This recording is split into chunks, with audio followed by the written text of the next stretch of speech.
Hello friends, welcome to my channel Champa village recipe. আশা করছি আমার পুরো ইউটিউব ফ্যামিলি আপনারা সবাই ভালো আছেন। আমরাও সবাই ভালো আছি। আপনাদের জন্য আজকে একটি মজাদার রেসিপি নিয়ে চলে এসেছি। আমার এই রেসিপিটি ভালো লাগলে অবশ্যই চ্যানেলটিকে সাবস্ক্রাইব করবেন এবং পাশে থাকা বেল আইকনটিকে প্রেস করে রাখবেন, যাতে কোনো নতুন ভিডিও আপলোড করলে নোটিফিকেশানটি সবার আগে আপনার কাছে পৌঁছে যায়। এবং একটি লাইক ও কমেন্ট অবশ্যই করবেন। তাহলে আসুন রেসিপিটি শুরু করি। এই সজনে ডাঁটাগুলো দিয়ে একটি নতুন রেসিপি বানাতে চলেছি। সজনে ডাঁটা ভীষণ উপকারী একটি সবজি। এতে প্রচুর অ্যান্টিঅক্সিডেন্ট রয়েছে এবং ভিটামিন ও মিনারেলও রয়েছে প্রচুর। এবং যাদের ব্লাড সুগার রয়েছে তাদের জন্য এটি ভীষণ উপকারী একটি সবজি। আর আমাদের লিভারকেও প্রোটেক্ট করতে সাহায্য করে। এই সবজিটাকেই একটু আলাদাভাবে অন্যরকমভাবে আমি বানাতে চলেছি। এই সজনে ডাঁটাগুলোকে আমি এখন ভালোভাবে কেটে নেব এবং এর যে আঁশমতো অংশগুলো থাকে এগুলোকে ছাড়িয়ে নেব। সজনে ডাঁটাকে কিন্তু মোরিঙ্গাও বলে। আর এতে কিন্তু আরও একটি জিনিস রয়েছে, যাদের কোলেস্টেরল রয়েছে তাদের জন্য কিন্তু ভীষণ উপকারী। এই সজনে ডাঁটাগুলোকে এইভাবে আমি এগুলোকে ছাড়িয়ে নেব। এইভাবে প্রথমে একে কাটবো, কেটে ছোট ছোট করে কেটে এইভাবে বেশ সুন্দরভাবে এর আঁশগুলো এইভাবে করলে উঠে যাবে এবং এটি খুব সহজপাচ্য হবে এবং সেদ্ধ হবে, রান্না করতে সুবিধা হবে।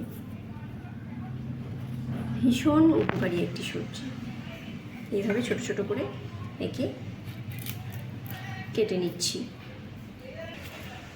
এগুলোকে বেশ এইভাবে ভালোভাবে আমার কিছু সব প্রায় ছাড়ানো হয়ে গেছে, আর একটা দুটো বাকি রয়েছে, সেগুলোকে আমি করে নিচ্ছি। বেশ ভালোভাবেই আঁশগুলোকে ছাড়িয়ে নিতে হবে, নইলে সেদ্ধ হতে একটু প্রবলেম হবে। আজকে আমি একটু অন্যরকমভাবে করব, একটু সহজ পদ্ধতি কিন্তু একটু অন্যরকম।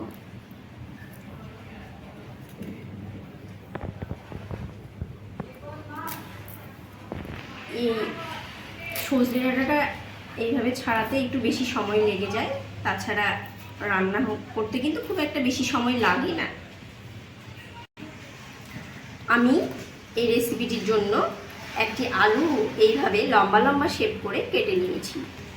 এই আলুগুলোকে এইভাবে লম্বা লম্বা শেপ করে কেটে নিয়েছি এর জন্যই, যাতে আলুগুলো খুব সহজেই খুব ভালোভাবে সেদ্ধ হয়ে যায়, আমার রান্না করতে খুব সুবিধা হবে। এবার আমি এই সজনে ডাঁটাগুলোকে একটু ভালোভাবে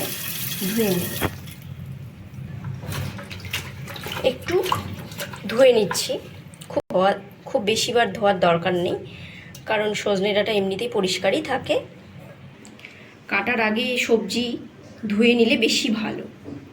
আমি তো এটা কেটে ধুয়ে নিচ্ছি। আলুতে তো অনেক নোংরা থাকে, ওই জন্য আলুগুলোকে না একটু বেশ ভালোভাবেই ধুতে হয়। এখন তো আলুতে প্রচুর নোংরা থাকে, ওই জন্য আলুকে বেশ ভালোভাবে ধুয়ে নিলাম পরিষ্কার করে। আমি এবার একটু তেল দিয়ে নিচ্ছি। এবার আমি কয়েকটা গোটা গরম মশলা ফোড়ন দেব।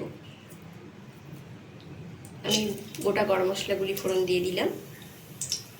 এবার আমি এখানে কয়েকটি কাঁচা লঙ্কা দেব।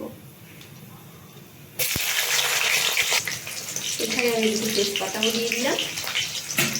এবার আমি ফোড়নটাকে একটু ভালোভাবে আমি এখানে এবার এটাকে একটু হালকা ভেজে নেব। খুব বেশি ভাজবো না, টমেটোটাকে হালকা ভেজে নিলাম। এবার আমার যে কেটে রাখা আলুগুলো ছিল সেই আলুগুলোকে আমি ছাড়ছি। আলুটাকে আমি বেশ ভালোভাবে ভেজে নেব। আলুটাকে আমি এইভাবে খুব বেশি ভালোভাবে ভেজে নিতে হবে।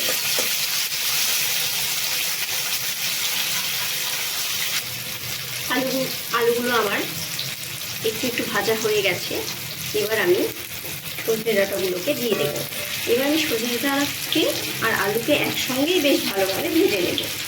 আলুটাকে আমি বেশি একবারে ভেজে নিলাম না, হাফ ভেজে নিলাম। এবার এর সঙ্গে পুরোটিকে ভালোভাবে ভেজে নেব।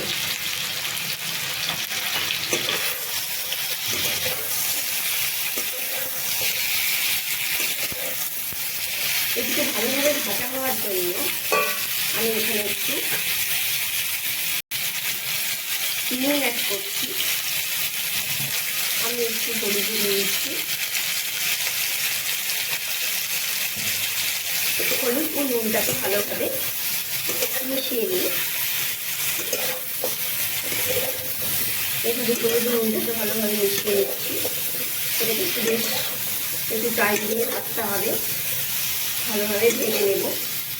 ততক্ষণে আমি এখানে যে মশলা দেবো সেই মশলাটাকে রেডি করবো। আমি এখন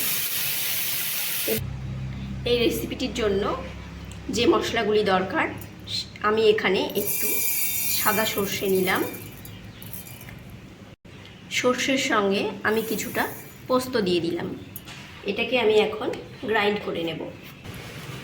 বাটার পরে আমার মশলাটি এরকম হয়েছে। আমার এই রেসিপিটি খুব অল্প সময়ে রান্না হয়ে যাবে। এটাকে আমরা আর বেশিক্ষণ ভাজবো না, কারণ বেশি ভাজলে তো সবজির গুণাগুণ নষ্ট হয়ে যায়। এই ভীষণ উপকারী সবজি, এটিকে আর বেশি ভাজছি না। এবার আমি এখানে একটু জল অ্যাড করছি। এই জলটা দেওয়ার পরে জলটি দিয়ে আমি এটিকে ভালোভাবে সেদ্ধ করে নেব। একটু ঢেকেই সেদ্ধ করব।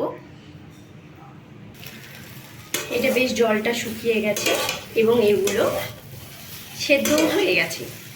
জলও শুকিয়ে গেছে, বেশ ভালোভাবে সেদ্ধ হয়ে গেছে। এবার আমি যে মশলাটি বেটে রেখেছিলাম সর্ষে পোস্ত, সেই মশলাটিকে আমি অ্যাড করছি। এই মশলাটিকে আমি ভালোভাবে একটু মিশিয়ে নেব। এইভাবে এটাকে ভালোভাবে মিশিয়ে নেব।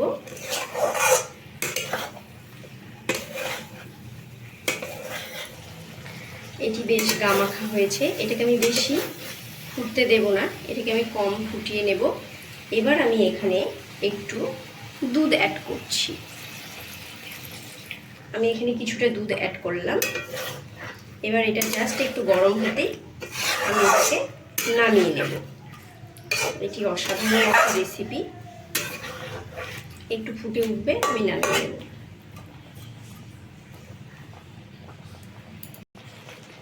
এটি প্রায় হয়ে এসেছে। এটিকে আর বেশি ফোটাবো না, আমি এবার এটাকে নামিয়ে নেব। আমার এই রেসিপিটি এখন রেডি টু সার্ভ। এটা এখন আমি সার্ভ করতে পারবো। এই রেসিপিটি সম্পূর্ণ নিরামিষ একটি রেসিপি। আপনারা এই রেসিপিটি ট্রাই করতেই পারেন। এটি দুপুরে লাঞ্চে ভীষণ যাবে, মানে খুব, আমার তো ভীষণ প্রিয় একটি রেসিপি। আপনারা যারা আমার ভিডিও প্রথম দেখছেন তারা চ্যানেলটিকে সাবস্ক্রাইব করবেন। ভালো লাগলে একটি লাইক ও কমেন্ট অবশ্যই করবেন। আপনারা সবাই ভালো থাকবেন, সুস্থ থাকবেন, আনন্দে থাকবেন। আবার দেখা হবে অন্য কোনো রেসিপির সঙ্গে। Thanks for watching my video. ততক্ষণের জন্য বাই।